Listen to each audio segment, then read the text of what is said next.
Well, you want to save the world, how about painting it white? I kid you not, just get a bucket of whitewash and paint your roof.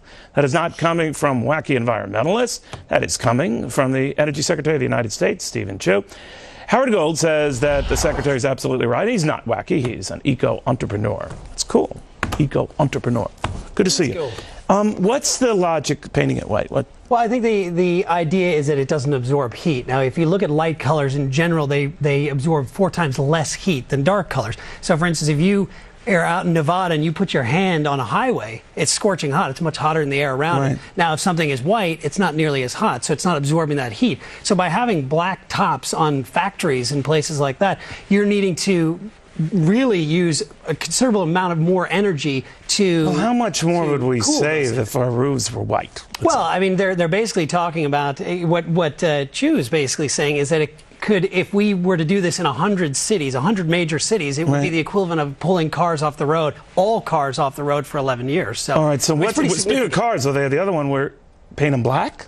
Well, now you want to paint them white. Okay. Oh, so they're white. Well, everything's white. Everything is white. I find that can make you look fat myself. But now, all of a sudden, then we're pursuing this to what end, though? Where's this all headed? Well, you know, look, we can joke about it, about taste and having a white roof on a house. But the fact is that when you start talking about infrastructure projects and blacktop roads and things like that, you know, it makes a significant impact. And why not paint them white? As we're going to put out new roads or resurface old roads, because now there's technology that actually can lock up CO2 into polycarbonates that can go into roads. So a road not only can be using less energy and requiring less greenhouse gases because they're hot. Do you ever think, though, we're doing everything under the sun except looking and including, you know, just more existing energy supply here?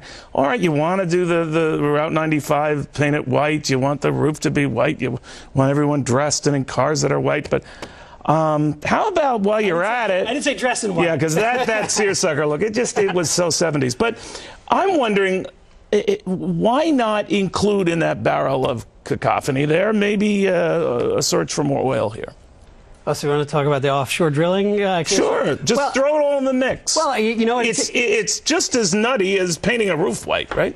Well, I mean, it's a whole separate issue, but I think, you know, you and I have chatted about this before. No, you're going through hoops to do everything but. I'm not saying either or. I'm just saying throw it into the mix. Well, wait. Let's look at actually painting things white. If you talk about the lowest of the low-hanging fruit, painting something white when you're resurfacing a road is low-hanging fruit. Putting an offshore drilling platform is not necessarily low-hanging fruit. I mean, that's a pretty expensive proposition. All right, but it yields demonstrable results and fairly quickly. No, actually much more quickly than that. You guys have been saying it takes 10 years and all that, but actually you could do a lot quicker.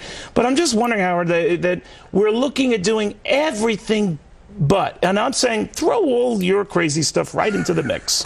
You know what I'm saying? Okay. All of it. But it says, no, oil, no, coal, no, nuclear. Okay, well, if you give me some of our crazy stuff, then basically what we should be doing is spending money. Are you open to oil, coal, and nuclear if I paint my roof white? If we paint the roof white amongst what other if Bill things. O'Reilly paints his roof white? Okay, that's a different question. I don't know if I have to think about that one. That's the GDP of Latin America. But what I would be willing to say is that basically I think it's a give and take. If we can make oil exploration and coal cleaner. We have made it cleaner. I'm just saying, I'm not saying either or, I'm just saying throw it in the mix. What I know, not so much from you, but a lot of your colleagues who are nuts, they don't even entertain it. You know? No, and I think that, you know what, there's got to be a middle ground here. And I think what's happening is you're seeing new technologies, green technologies kind of moving this way as they become more mainstream. Gotcha. And old technologies kind of moving towards this. So it is kind of But you did wear a light jacket today. I did. Well, you know, but I wore a dark shirt. Right. But the sun's hitting that first. Well, it is hitting that first, but it's kind of cold out today. Yes, so indeed. So actually you're freezing here for the benefit of the environment. I like that.